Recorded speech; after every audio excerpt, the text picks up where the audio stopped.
গেল শুক্রবার joint base অ্যান্ড্রুসে দেয়া এক ভাষণে যুক্তরাষ্ট্রের প্রেসিডেন্ট ডোনাল্ড ট্রাম্প জানান, তার নতুন এয়ারফোর্স ওয়ান বিমানটিকে বিলাসবহুল একটি উড়ন্ত হোয়াইট হাউসে রূপান্তরিত করা হয়েছে, যা আগে কেউ কখনো দেখেনি।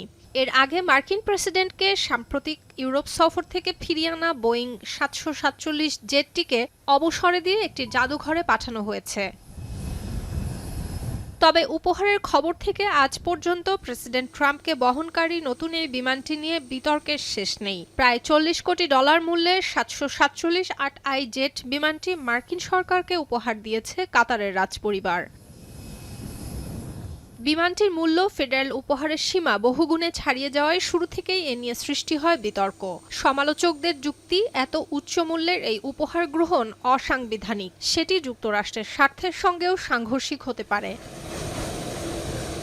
ফেডারেল আইন অনুযায়ী মার্কিন কর্মকর্তারা কেবল $৪৮০ কম মূল্যের উপহার গ্রহণ করতে পারেন। যদিও হোয়াইট হাউস জোর দিয়ে বলছে বিমানটি গ্রহণ করা আইনসম্মত। তাদের দাবি, সব ফেডারেল আইন মেনেই জেটটি বহরে যুক্ত হচ্ছে। ট্রাম্প প্রশাসনের পক্ষ থেকে আরও বলা হয়, ডোনাল্ড ট্রাম্প ক্ষমতা ছাড়ার পর এটি তার প্রেসিডেন্সিয়াল লাইব্রেরিতে দান করা হবে। এছাড়া বিমানটির সংস্কার কাজে ব্যবহৃত $1 বিলিয়ন নিয়েও রয়েছে বিতর্ক। অভিযোগ উঠেছে, সেন্টিনেল নামক একটি ICBM বা আন্তঃমহাদেশীয় ব্যালিস্টিক ক্ষেপণাস্ত্র কর্মসূচির বাজেট থেকে এই অর্থ খরচ করা হয়েছে। 72 ঘন্টা ময়েশ্চার লক সমৃদ্ধ লিলি হুইপড শিয়া মিস্টিক গ্লোয়িং বডি ওয়াশ। শিয়া বাটারের গুডনেস স্কিন রিপেয়ার করে রাখে সফট ও গ্লোয়িং, ছড়িয়ে দেয় লং লাস্টিং ফ্রেগন্যান্স। এদিকে কাতার সরকারের এই উপহার গ্রহণের সপক্ষে ট্রাম্প যুক্তি দেন, বিদেশি নেতাদের ব্যবহৃত আধুনিক বিমানের সঙ্গে তাল মিলিয়ে চলতে নতুন জেটটি প্রয়োজন।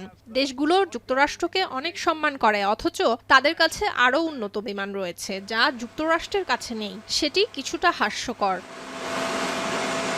প্রেসিডেন্টের বহরে থাকা দুটি পুরনো ৭৪৭ বিমান ১৯৯০ সালে জর্জ H.W. বুশ সরকারের সময় পরিষেবাতে যুক্ত করা হয়। চলতি বছর সুইজারল্যান্ডের দাভোস সফরে যান্ত্রিক ত্রুটির কারণে একটি বিমান ওয়াশিংটনের অ্যান্ড্রুস ঘাঁটিতে ফিরে আসতে বাধ্য হয়। মার্কিন বিমান বাহিনীর তথ্য মতে, কাতারের এই বিমানটিতে নিরাপত্তা, মিশন যোগাযোগ, রসদ সরবরাহ এবং অত্যাধুনিক প্রযুক্তিগত কিছু কাজ হয়েছে। ফলে আগে ব্যবহৃত বিমানটি থেকেও এটি এখন যেকোনো সম্ভাব্য হুমকি মোকাবেলায় বেশি সক্ষম।